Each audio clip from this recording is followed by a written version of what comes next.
Hello बच्चों, आज की क्लास में हम पढ़ने वाले हैं बैंकिंग चैप्टर में केंद्रीय बैंक के क्या क्या कार्य होते हैं। इससे पहले मैंने आपको केंद्रीय बैंक का अर्थ और केंद्रीय बैंक से जुड़ी हुई बहुत सारी बातें पिछली वीडियो के अंदर बता दी थी। तो आज की क्लास में पढ़ेंगे कि केंद्रीय बैंक के क्या क्या कार्य होते हैं। तो ध्यान से समझना, केंद्रीय बैंक के वैसे तो कई सारे कार्य होते हैं, तो जो इंपॉर्टेंट कार्य हैं वो हम यहाँ पर अच्छी तरीके से डिस्कस करने वाले हैं। केंद्रीय बैंक का हमारे देश में सबसे पहला काम, हमारे देश का जो केंद्रीय बैंक है आरबीआई, उसका सबसे पहला काम भारत के अंदर क्या है? नोट जारी करना या नोट निर्गमन करना। जारी करने को निर्गमन भी कह देते हैं, ठीक है।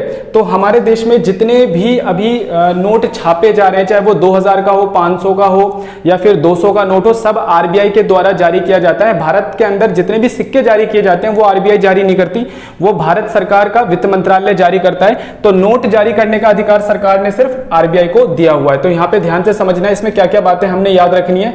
नोट निर्गमन अधिकार केवल केंद्रीय बैंक के पास है, इसलिए इसे निर्गमन बैंक भी कहा जाता है। कई बार एग्जाम में क्वेश्चन आ जाता है कि केंद्रीय बैंक को निर्गमन बैंक क्यों कहा जाता है? क्योंकि केंद्रीय बैंक को नोट जारी करने का अधिकार है। दूसरी लाइन में यह नोट के निर्गमन में समानता लाता है। देखो, क्योंकि हमारे देश के अंदर आरबीआई ही सिर्फ नोट को छापने का काम करता है, कोई दूसरा बैंक नहीं करता, इसलिए नोटों के अंदर समानता होती है, ठीक है। इससे मुद्रा के अंदर समानता आती है। यह नोट को विशेष सम्मान प्रदान करता है। आपको पता होगा कि हमारे देश में जितने भी कागज के नोट चलते हैं उन पे गवर्नर के क्या होते हैं? साइन भी होते हैं, और वो भारत सरकार के कहने पर छापे जाते हैं। इसलिए उस मुद्रा को क्या मिलता है? विशेष सम्मान मिलता है, यानी कि आप उससे भारत के अंदर कहीं पर भी जाकर खरीदारी कर सकते हैं, जिससे मुद्रा पर लोगों का क्या बना रहता है? विश्वास बना रहता है। याद रखना है कि ये जो मुद्रा होती है, इस जो भी नोट छापे जाते हैं हमारे देश के अंदर, उसके बदले जो आरबीआई क्या करती है? गोल्ड भी रिजर्व रखती है, जिससे उसकी क्या बनी रहे? वैल्यू बनी रहे और लोगों का विश्वास बना रहे। अगले नंबर पे है, तो ये बहुत बड़ा टॉपिक है कि गोल्ड रिजर्व कैसे रख के आरबीआई नोट कैसे कैसे छापता है, तो इसके ऊपर भी वीडियो बना देंगे। यह नोट ज्यादा और कम छापकर मुद्रा पूर्ति को नियंत्रण करता है। आरबीआई क्या करता है? आरबीआई ऐसा नहीं कि भाई कितने भी नोट छाप देगा और सारे लोगों को अमीर बना देगा, ऐसा नहीं करता, बल्कि मुद्रा पूर्ति को ध्यान में रखते हुए आरबीआई को नोट छापना होता है। बहुत सारी चीजों को ध्यान में रखना होता है। साथ में जितने नोट छापे जाते हैं उसके बदले गोल्ड रिजर्व भी रखा जाता है, ठीक है। तो इसलिए अनलिमिटेड नोट हमारे देश के अंदर नहीं छापे जा सकते हैं। तो मुद्रा पूर्ति को ध्यान में रखकर नोट को कम या ज्यादा छापा जाता है, जिससे उसकी वैल्यू बनी रहती है। तो अगर नोट जारी करने का काम आ गया कि भाई आरबीआई किस प्रकार नोट जारी करता है, इस कार्य को समझाइए, तो ये चारों बातें हमें लिख के आनी होगी। अगले नंबर पे है सरकार का बैंकर। देखो, दूसरे काम को समझते हैं। हमारे देश के अंदर बहुत सारा बैंक है, जैसे एसबीआई बैंक हो गया, बैंक ऑफ इंडिया हो गया, पंजाब नेशनल बैंक हो गया। लेकिन हमारी जो केंद्रीय सरकार होती है, राज्य सरकार होती है, वो डायरेक्ट सिर्फ ट्रांजैक्शन किसके साथ करती है? आरबीआई के साथ करती है। उसका जो निजी बैंक होते हैं या कमर्शियल बैंक जितने भी है, उनसे उनका कोई लेना देना नहीं होता। तो हमारे देश के अंदर जो सरकार का बैंकर है वो कौन कहलाता है? आरबीआई ही हमारे देश में सरकार का बैंकर है। क्यों कहते हैं सरकार का बैंकर? इस बात को हम समझ लेते हैं। आरबीआई को सरकार का बैंकर या केंद्रीय बैंक को सरकार का बैंकर क्यों कहते हैं? क्योंकि ये सरकार के लिए तीन काम करता है। एक तो बैंकर का काम करता है, दूसरा ये एजेंट का काम करता है, और तीसरा ये वित्तीय सलाहकार का काम करता है। तो इन तीन वजहों से हम उसे सरकार का बैंकर भी कहते हैं। तो बैंकर के रूप में आरबीआई सरकार के लिए क्या करता है? बैंकर के रूप में यह सरकार की समस्त बैंकिंग कारोबार करता है, यह सरकार के पैसे जमा रखता है और सरकार को अल्पकालीन ऋण भी देता है। तो इस फर्स्ट लाइन में क्या लिखा हुआ है कि हमारे देश में जो हमारी सरकार है, राज्य सरकार हो, केंद्रीय सरकार हो, वो बहुत सारी चीज़ों से पैसा उनके पास इकट्ठा होता है। जैसे वो कर से पैसा जमा करते हैं, अपनी संपत्ति बेचकर पैसा जमा करते हैं। तो वो जो सारा पैसा होता है वो कहाँ पर जमा रखवाती है? आरबीआई के पास जमा रखवाती है। और जब भी हमारी केंद्रीय सरकार या राज्य सरकार को ऋण की जरूरत होती है तो भी वो किसके आगे हाथ फैलाती है? आरबीआई के आगे हाथ फैलाती है, आरबीआई से ही ऋण लेती है। यह सरकार की जमाओं पर ब्याज नहीं देता। देखो कितनी अच्छी दोस्ती है।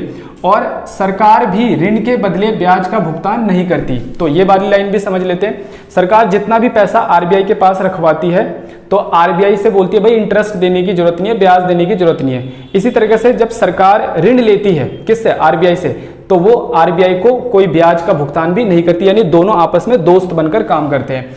तो आरबीआई एग्जाम में क्वेश्चन आ जाता है, सरकार का बैंकर में बैंकर के रूप में आरबीआई कैसे काम करता है, तो हमें सिर्फ ये बातें लिखनी है।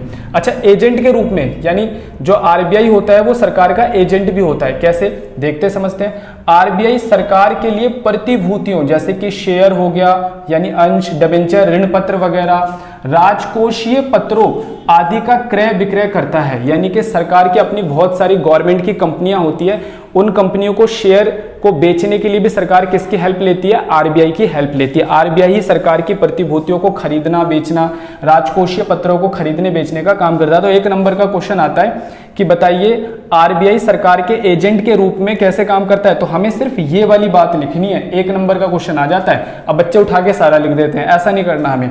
अच्छा, वित्तीय सलाहकार के रूप में, यानी कि जो सरकार होता है, सरकार को वित्तीय परामर्श भी देता है, यानी कि सरकार को समय समय पर बताता है आरबीआई कि आपको कैसे काम करना चाहिए। मान के चलो हमारे देश के अंदर कोई भी आर्थिक संकट आ जाता है तो उससे निपटने में आरबीआई मदद करता है।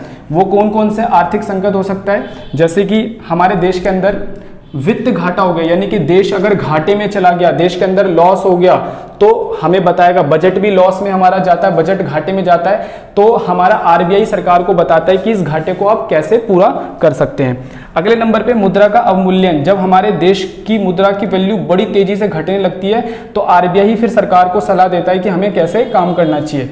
विदेशी व्यापार की नीति बताना, मुद्रास्फीति, जब देश में महंगाई बढ़ने लग जाती है तो भी आरबीआई बताता है कि हमें क्या क्या स्टेप लेना चाहिए। तो आइए अब हम केंद्रीय बैंक का तीसरा काम समझते हैं। केंद्रीय बैंक का तीसरा काम है बैंकों का बैंकर या पर्यवेक्षक। इसे बैंकों का बैंकर क्यों कहा जाता है, क्योंकि हमारे देश में जितने भी बैंक हैं उन सब बैंकों में जो बैंकों का लीडर है वो कौन है, आरबीआई यानी केंद्रीय बैंक। तो केंद्रीय बैंकों को बैंकों का बैंकर या पर्यवेक्षक कहा जाता है। इसके पीछे रीजन क्या है, सबसे पहले नगद कोषों का संरक्षक, ठीक है। तो इसमें हम समझते हैं क्योंकि केंद्रीय बैंक का संबंध अन्य बैंकों के साथ वैसा ही होता है जैसा बैंकों का जनता के साथ। जैसे मान के चलो हमारा पंजाब नेशनल या एसबीआई या बैंक ऑफ इंडिया के अंदर अकाउंट है, तो हमारा रिलेशन जैसा होता है हमारे बैंक के साथ जिसमें हम अपना अकाउंट खुलवाते हैं, वैसा ही रिलेशन होता है हमारे कमर्शियल बैंकों का हमारे आरबीआई के साथ, ठीक है।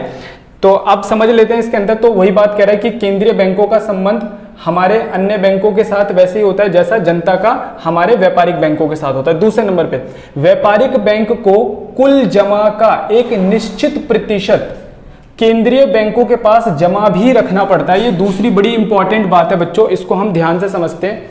होता क्या है कि हमारे जितने भी कमर्शियल बैंक होते हैं, चाहे वो कोई भी बैंक हो हमारे देश में, वो सारे बैंक जितना भी पैसा लोगों से जमा करते हैं उसका एक निश्चित अनुपात उसे किसके पास जमा रखवाना पड़ता है, आरबीआई के पास। उस रिजर्व को हम लोग सीआरआर भी कहते हैं, कैश रिजर्व रेशो, हिंदी में इसे कहते हैं नगद कोष अनुपात, ठीक है। तो पूरा कंट्रोल बना के रखता है, यानी आरबीआई सारे बैंकों के ऊपर पूरा कंट्रोल बना के रखता है सीआरआर की वजह से, ठीक है। अगले नंबर पे कह रहा है व्यापारिक बैंकों को लाइसेंस देना। कोई भी व्यापारिक बैंक हमारे देश में तब तक नहीं ओपन हो सकता है, तब तक नहीं चलाया जा सकता जब तक उसे जो हमारा आरबीआई है वो लाइसेंस ना दे दे, हमारा केंद्रीय बैंक लाइसेंस ना दे दे कि भाई आप बैंक चलाओ, ठीक है। वो शाखा का विस्तार भी नहीं कर सकता। अगर कोई नई शाखा खोलनी है, कोई नया ब्रांच खोलना है, मान लो पंजाब नेशनल बैंक को किसी भी इलाके में एक नई शाखा खोलनी है, तो उसके लिए भी परमिशन किससे लेना पड़ेगा, आरबीआई से लेना पड़ेगा। इसीलिए इसे बैंकों का बैंकर कहा जाता है। तो ये सारी बातें आपको एग्जाम के अंदर लिख के आना। अगर एग्जाम में क्वेश्चन आ गया बैंकों का बैंकर क्यों कहा जाता है आरबीआई को, या पर्यवेक्षक क्यों कहा जाता है। अगले नंबर पे है अंतिम ऋणदाता। देखो ध्यान से समझना इस वाले काम को।